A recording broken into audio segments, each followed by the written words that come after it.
bazen daha büyük cenge hazırlıktır Lais. Bunu iyi bilmelisin.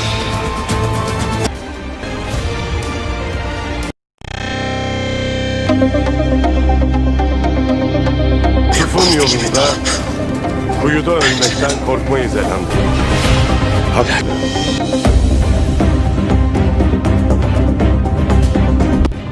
Haklı. Anasını evlatsız, hatununu ersiz. Evladını yetim koymak isteyen varsa buyursun. Sulh yolunu bulur.